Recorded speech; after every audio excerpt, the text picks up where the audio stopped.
bien, c'est messieurs dames, bonjour, c'est Kad, je suis super content de vous retrouver encore une fois sur une ouverture de booster. Rassurez-vous, hein, là, je vais pas en faire tout le temps. En plus, c'est soit des vieux trucs qui me restaient, soit des trucs que j'ai achetés récemment juste pour l'occasion. Du coup, ça revient à une blinde, mine de rien. c'est, c'est quand même un jeu qui date d'il y a super longtemps. Et aujourd'hui, on va s'ouvrir un booster qui a 26 ans. Et oui, regardez, mesdames et messieurs, regardez ça. Qu'est-ce que c'est beau. Un premier limited edition, 15 cartes. Je vous avoue que je sais pas. Bon, il y a aussi le Unyop qui me ferait plaisir, mais le premier, c'est tellement le set initial, le truc mythique avec plein de persos et avec aussi plein d'effets et d'use interrupt super inutiles et ultra spécifiques. Mais je sais pas, c'est tellement mythique quoi, le paquet noir là. Enfin bon. Si vous regardez cette vidéo, si c'est la première que vous voyez de mes déballages, je vous invite à regarder aussi les autres si vous aimez ce genre de truc. Moi, j'en ferai pas tout le temps, hein, je vous le dis, hein, parce que ça revient à un fric fou déjà. Mais par contre, ça me procure des frissons. Vous imaginez même pas le truc, quoi. C'est indescriptible. Vraiment, c'est indescriptible, quoi. Je pense que c'est, encore une fois, voilà, je parlais de nostalgie dans une autre vidéo d'opening. Ça en fait partie pour moi en tout cas. Peut-être pour vous aussi. Peut-être que vous avez vous aussi d'autres choses que vous aimez revoir en fait. Voilà, on a tous vieilli quoi. On a tous eu 10, 15, 20 ans. Aujourd'hui je vous ouvre un seul booster. On est bien sur. Alors on va passer directement, hein, voilà, sur le plus important, sur la petite caméra déportée. On est bien donc sur le Cartamundi, vous voyez l'entreprise belge hein, qui produisait donc voilà numéro 201, je crois que le 200 c'était peut-être le starter, Decipher Inc., The Art of Great Games, Gameplay by Technical Game Service. Il faudrait que je me renseigne un petit peu à quoi ça correspondait. Avec le vieux logo de communauté européenne un peu naze là, voilà, 1995. Oh là là là là, le voyage dans le temps quoi. Stormtrooper, C3PO, Luke, Dark Vador, quelques TIE Vanguard ou TIE Fighter, je sais pas trop, des X-Wing et puis la Death Star. Death Star que nous n'avions pas encore hein, sur le premier. Mais voilà, regardez-moi comment c'est beau. Ça brille, c'est juste hallucinant. Encore une fois, hein, c'est pas du tout pour vous donner envie, c'est juste que voilà, je me suis fait un petit plaisir, c'est que j'ai investi un peu pour ces vidéos, je me suis dit vas-y CAD, récupère un booster quelque part. Voilà, je l'ai payé un peu rubis sur ongle et puis j'avais envie de, voilà, juste de faire ça avec vous quoi. C'est comme si on était tous ensemble dans la salle. Si vous regardez ces vidéos et je vois que vous êtes quelques-uns à les voir, ça me fait super plaisir. Vous avez un intérêt quand même pour ce vieux jeu et voilà, on regarde ensemble finalement tout ça. Je le découvre avec vous. Voilà, c'est un style d'émission YouTube que je regarde parfois. Je suis pas super fan d'opening, mais là, carrément, c'est. Encore une fois, moi, si j'ai fait des vidéos Star Wars là sur cette petite chaîne, c'est pour vous documenter un peu le truc en français. Je suis pas un spécialiste, mais j'ai besoin de vous expliquer des trucs. Pour ceux qui ne savent pas y jouer, voilà, je fais un peu un relais d'autres personnes qui savent beaucoup mieux y jouer que moi, des spécialistes. Voilà, je connais notamment Jimmy du Players Committee, qui est quelqu'un de super et qui m'apprend même à chaque fois qu'on a des communications, des trucs sur ce jeu que je pensais connaître, mais c'est un monde. Ce jeu est un univers, quoi. C'est peu de le dire. Allez, on arrête de parler. On va ouvrir ce petit booster le plus proprement possible. Vous savez que, comme moi, comme je vous l'avais dit, que j'adore ouvrir proprement des boosters, je crois que c'est raté. Eh ben oui, c'est raté, c'est raté, c'est raté. Est-ce que je peux me rattraper? Non, je ne peux pas me rattraper, je suis en train de pulvériser le truc. Allez, je vais l'ouvrir à l'ancienne. Et j'aime pas du tout ça. Euh... Ouais, qu'est-ce que c'est qui déjà qui disait ça? Je crois que c'est Ludo, hein, Ludi World. Si tu me regardes, Ludo. Booster, booster déchiré, booster gagnant, ou je sais pas trop quoi. Bon, bref. Allez. J'espère que on va calculer tout ça un petit peu. Un, 2, 3, 4 et la cinquième est une. Oh, vous voyez ce que je vois? La cinquième est une dark. 2, 3, Donc ça veut dire que la rare, on va la mettre tout derrière, vous voyez, c'est celle-là. La dark sera la rare. Les cartes, contrairement aux autres que j'ai ouvertes de Cloud City et Jabba's Palace, ne sont pas aussi graisseuses. Attendez, juste, je me fais encore un kiff, mais... Oh la vache. Ah ouais. Ah ouais, ouais, ouais. Là, je respire des atomes des 90s, quoi. Oh là là là là. Bon, allez, j'arrête parce que...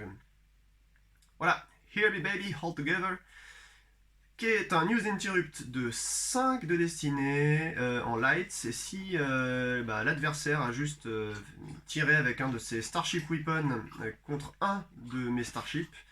Chacun, each open its weapon destiné, voilà, toutes les destinées en fait qui ont été tirées pour ce Starship sont réduites de 2. Donc grâce à cette carte, c'est déjà qu'à une bonne destinée, vous pouvez réduire en fait les capacités d'une arme adverse. Le mec en face de vous pensez vous avoir tiré dessus, parce que potentiellement c'est un Starship de Lost à la fin de la bataille au minimum. Bon du coup voilà, son tir peut être foiré, donc ça reste pas mal. Ouais, ça reste un bon truc, petite commune sympa. Un blaster, bon voilà quoi. Si ça c'est pas mythique. Un blaster en light, donc en 3 de destinée, un character weapon qui fait que vous pouvez utiliser une force pour le déployer sur n'importe quel warrior. Et en gros, en bataille, vous payez une force pour tirer, vous piochez une destinée, vous visez une personnalité, elle sera hit, donc touchée si la destinée est plus grande que l'habilité. Et le véhicule que vous pouvez viser aussi sera hit si la destinée est plus grande que la manœuvre ou l'armure. Franchement, ça marche bien. C'est un pour un, ouais, c'est pas... Après, ils ont fait bien mieux après sur les... Coruscant, Fleet Palace, les toutes dernières, il y avait des armes fumées qui valaient rien, qui tiraient pour rien, bon bref. Mais quand on joue, voilà, en format limité voilà, première, on va dire les 3 premiers films jusqu'à Andor des Star 2, on compte pas Andor des Star 2, mais jusqu'à là, ça reste quand même sympa, quoi. Allez, un petit droïde avec 4, c'est un des premiers que j'ai eu celui-là d'ailleurs. Oh là là, carte brillante là, toute neuve. R2X2, donc un droïde de 4 de destinée, qui est un astromech droïde qui coûte 1 avec 3 de forfait. Il a 1 de power évidemment. While aboard any Starfighter, adds 1 to power maneuver and hyperspeed. Voilà, dès qu'il rentre dans un Starfighter, il vous rajoute 1 de power, 1 de manœuvre et 1 d'hyperspeed. Et voilà. Donc on avait dit que c'était 9 communes, je crois, hein, c'est ça. Ouais. Alors là, c'était pas sûr, mais je crois qu'il y avait une répartition quand même. C'était comme je vous ai dit, d'abord c'est toutes les communes, ensuite c'est les 5 ou 6 Enco, et à la fin c'est la rare, ou un truc comme ça. Bah voilà l'Axivrak, regardez. Je vous en avais parlé dans une autre vidéo. L'Axivrak, en fait c'est le Shistavanen Wolfman, donc un alien restricted à 3 avec 2 de destinée. Il coûte 3, il a un forfait de 2, donc bon, pas top top, mais bon, il a un power de 2 et une habilité de 1, et surtout il peut mover sur un site adjacent en React, c'est un warrior. Donc ça reste super bien au niveau de ses capacités. Ça peut bouger, ça fait surprise en bataille. Un Rebel Trooper, donc voilà, avec une destinée de merde. Il coûte 1, il a un forfait de 2, il a power 1, habilité 1, il a un warrior, donc il déploie gratuitement sur le même site qu'un rebelle qui a une habilité plus grande que 2. Moi j'aime bien les deck troopers, c'est cool. Après un trooper c'est un peu naze tout seul, donc c'est une carte pour voilà, qui prend un slot dans le deck. Alors, la Death Star, Detention Block Corridor, qui est un donc, intérieur site, mobile site de la Death Star, qui ajoute 1 à n'importe quel weapon Destined Draw ici. Donc, à chaque fois que vous tirez avec un weapon, vous piochez une destinée, par exemple, ou 2. Là, du coup, à chacune de ces destinées, vous ajoutez 1, tout simplement. Et en light, si on contrôle, parce que là, vous voyez que ça a 0 en génération de light et 1 seulement en génération de dark, et bien en light, eh bien, si tu contrôles, tu force drain plus 1. Donc, c'est bien de se déplacer là, de foutre un peu la pression à côté... Côté light contre le dark, bon, c'est un site, hein, pas grand chose à dire dessus. Droid Detector, oh là là, mais ça c'est aussi une des premières cartes que j'ai eues, quoi, qui a une 5 de destinée. Ouais, là ça me parle grave, parce que putain, c'est... En fait, je savais pas ce que ça faisait, ces trucs-là, c'était des textes en anglais bizarres avec des images du film, mais bon, voilà, aujourd'hui on va pouvoir en parler.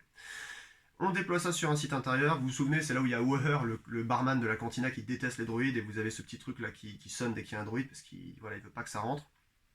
Donc voilà, vous déployez ça sur un site intérieur, ça peut pas être bougé. Tous les droïdes qui sont ici doivent bouger ailleurs en utilisant normal à la fin du tour de l'opponent. C'est-à-dire que finalement, vous le posez. S'il y avait des droïdes directement sur le site à l'intérieur, ben, vous laissez un tour à l'opponent, donc au light side, pour qu'en move il puisse dégager ses droïdes. Ou alors s'il peut pas le faire, bah, ils sont immédiatement morts. Voilà. S'il peut pas les bouger, s'il a pas envie de le faire avec en payant, bah, il crève quoi. Les droïdes ne peuvent pas se déployer sur le même site que ici quoi. Et voilà, ils sont morts s'ils sont présents à la fin de n'importe quel tour. Voilà. En gros, vous protégez de la présence de droïdes. Ça peut être bien contre des droïdes de bataille, des droïdes comme IG-88, donc IG-88, comme Forlom, enfin 4LOM ou d'autres battle droïdes, quoi, si vous avez envie bah voilà, de vous protéger quand vous savez que l'adversaire joue surtout des droïdes comme ça, quoi. Ça peut être pas mal. Les autres droïdes sont pas super dangereux, hein, franchement. Un Dark Maneuver avec 6 de destinée, c'est génial ça. Vous avez ajouté 2 de manœuvre et 1 de power à n'importe quel Starfighter. Donc en Dark, il y a l'équivalent en Light. On fera une vidéo hein, sur les cartes équivalentes, mais je crois que c'était Few Maneuver, peut-être que je me trompe, mais en Light. Donc jusqu'à la fin du tour, et en gros, vous pouvez utiliser, s'il y a de l'hyperdrive, bah, ça ajoute aussi 2 d'hyperspeed, et vous pouvez l'utiliser donc en interrupt, parce que c'est un use d'interrupt, donc ça se recycle en plus dans votre deck. Vous la remettez dans la pile d'interrupt, dans la pile de use, pardon. Mais vous pouvez surtout le faire immédiatement après que l'autre il vous ait visé sur votre manœuvre, par exemple avec une destinée pour un Starship Weapon, il tire sur votre vaisseau, boum, vous jouez un Dark Maneuver en disant ah bah non mon petit bonhomme, bah, je gagne 2 de manœuvre, donc maintenant ta destinée elle passe pas au-dessus. Donc voilà, ça c'est génial, voilà, c'est ce qui fait le sel du jeu, hein, je dirais finalement. Quand j'étais un peu plus jeune, j'aimais pas les cartes rouges, je trouvais que ça servait à rien, mais en fait si, c'est tout ce qui fait le... Voilà, c'est des surprises, c'est génial. Allez, qu'est-ce qu'on découvre là? Ah bah voilà un Docking Bay 94, donc bah ici voilà, en dark, hein, le Docking Bay transite ici pour une force, et en light, eh ben, ça requiert 2 forces, parce que c'est un site dark. Donc 1 de génération en dark, 1 de génération en light. Intérieur, extérieur, Planet Six Complink, c'est à peu près toujours pareil pour les Docking Bay. Peu ou prou, hein, voilà, c'est rien à dire, c'est un Docking Bay, voilà. Allez, on va arriver sur les Unco là, de toute façon maintenant. Lost Interrupt, donc un Imperial Reinforcement qui est très très très bien avec 4 de destinée. Si l'adversaire, donc c'est en dark hein, que vous jouez ça, si l'adversaire vous dépasse au nombre total de vos personnages et de vos vaisseaux sur table, vous utilisez une force pour piocher une destinée. Et bien, ce nombre que vous avez pioché en destinée, de Stormtrooper et de TIE Fighter, peut être repris de votre Lost Pile et donc remis dans votre use. Et ça peut être sympa sur un jeu typique Stormtrooper, TIE Fighter. Je vous dis peut-être une bêtise, mais alors faudrait que je vérifie, peut-être que j'avance un peu trop de choses, mais je crois que cette carte-là, elle a été nerfée, c'est que des tailles... est-ce que c'est peut-être des tailles LN que ça... Enfin peut-être amélioré plutôt, c'est des tailles LN que ça vise, pas que des TIE Fighter. Donc tout ce qui va être taille Vanguard, TIE Fighter, ça marche. Il n'y a pas que TIE Fighters en fait, voilà. Je crois, je vous dis peut-être une bêtise, je vérifie. This all your fault, à 4 de destinée, donc use interrupt. Et oui, on a 15 cartes, hein, c'est pas fini, et là on arrive. Bon, ça c'est un peu chiant, tu sacrifies, donc tu forfais un de tes droïdes pour annuler une attrition contre toi sur ce site. Donc c'est un use interrupt, hein, vous le mettez dans la use après. Ou alors vous revisez, enfin vous changez en fait la cible de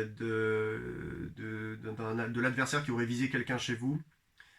En mettant ça sur un de vos droïdes sur le même site, si le droïde est perdu, eh bien, use a legend target forfeit number. Ouais, c'est ça en fait. Si le droïde est perdu, tu utilises le nombre, en fait, le forfait original de la cible qu'il visait, tout simplement.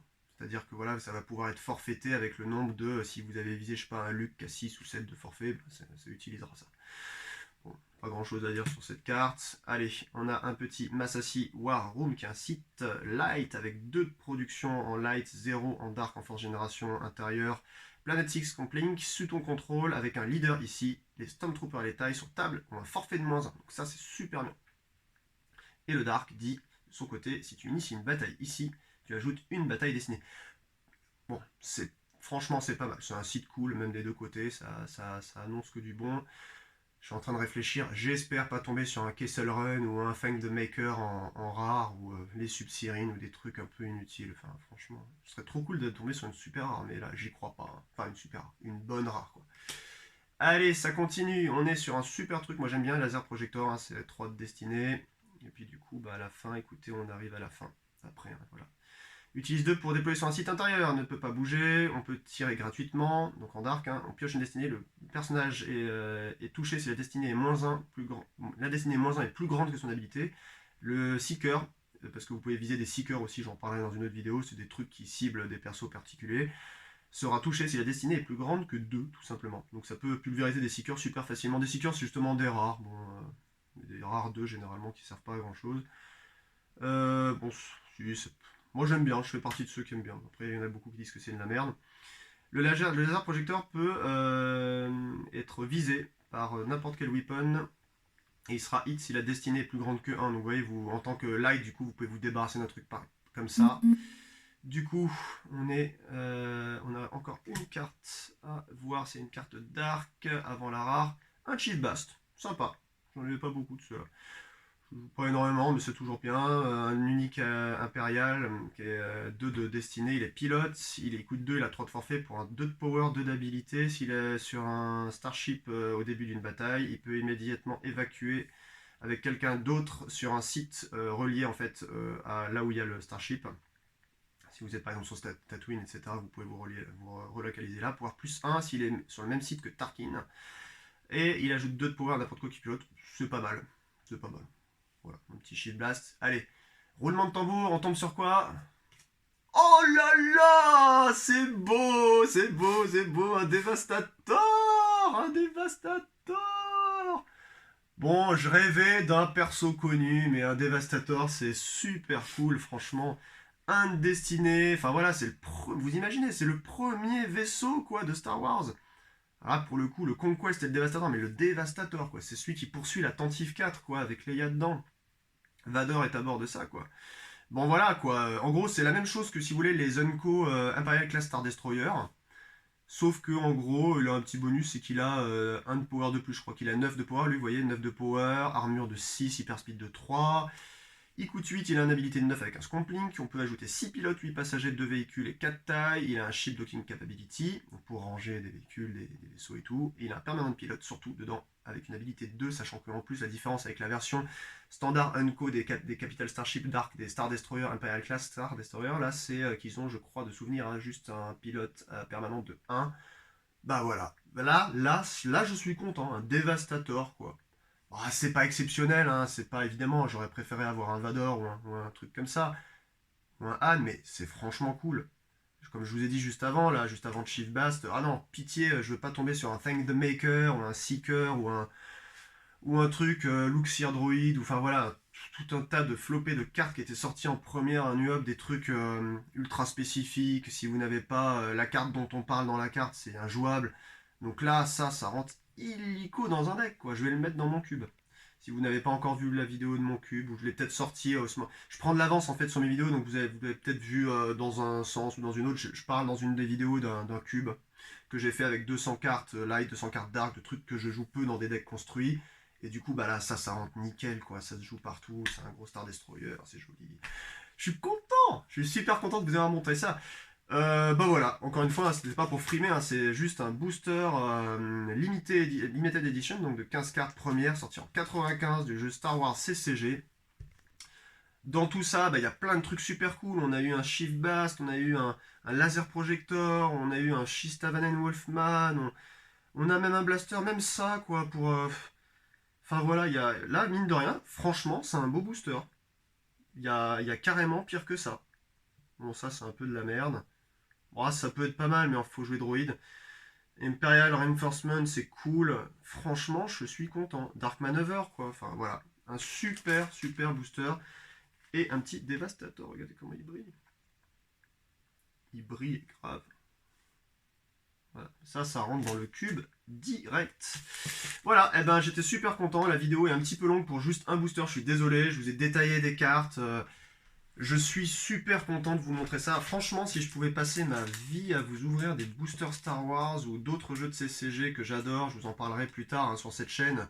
Je pense notamment à Decipher qui a sorti Le Seigneur des Anneaux en 2001 jusqu'à 2007 ou encore Babylon 5 de chez Précédence, qui sont un peu mes 3 jeux préférés de collection comme ça en tout cas. Enfin, ça fait en tout cas mes jeux historiques et aussi mes jeux préférés.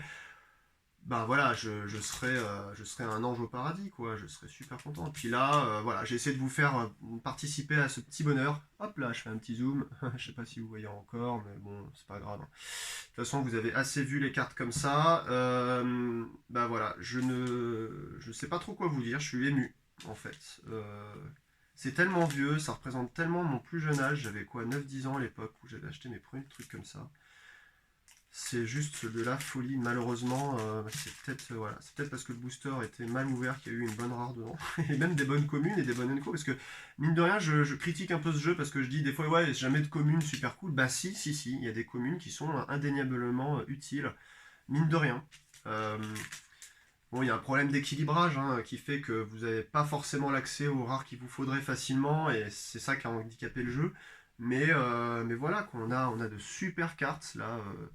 Dark Maneuver, si vous vous mettez au jeu, vous avez Few Maneuver en light, Dark Maneuver, des trucs comme ça. Franchement, c'est des cartes, vous les rentrez dans vos jeux, vous faites des decks équilibrés, ou vous rentrez ça par exemple sur des cubes comme j'ai fait, bah, c'est toujours jouable quoi. Il n'y a pas de restriction, c'est des bonnes cartes. Tout ça. Enfin, moi je trouve que c'est ce qu'on peut appeler des bonnes cartes. Voilà, allez, j'arrête de raconter ma life, vous en avez assez vu, ça fait 20 minutes que je papote devant des bouts de carton. J'étais super content de vous parler de Star Wars CCG encore, et là, franchement, c'est pas tous les jours qu'on va ouvrir ensemble un booster de première. C'est peut-être même la seule fois qu'on le fera, je sais pas, mais c'était un super bonheur. Bah voilà, vive la nostalgie, vive les vieux CCG, et je pense que si vous suivez ces vidéos avec moi, ben on est tous d'accord sur ça. Je vous souhaite une très très bonne fin de journée ou une très bonne nuit avec bah, vos passions préférées, des CCG, avec Star Wars si vous voulez, ou avec d'autres choses plus importantes encore dans la vie, comme la santé ou votre famille et vos animaux et tout ce que vous aimez. Et puis voilà, plein d'amour, plein de bisous à tout le monde. Je vous souhaite une très bonne fin de journée. Allez, ciao et à la prochaine. Bye.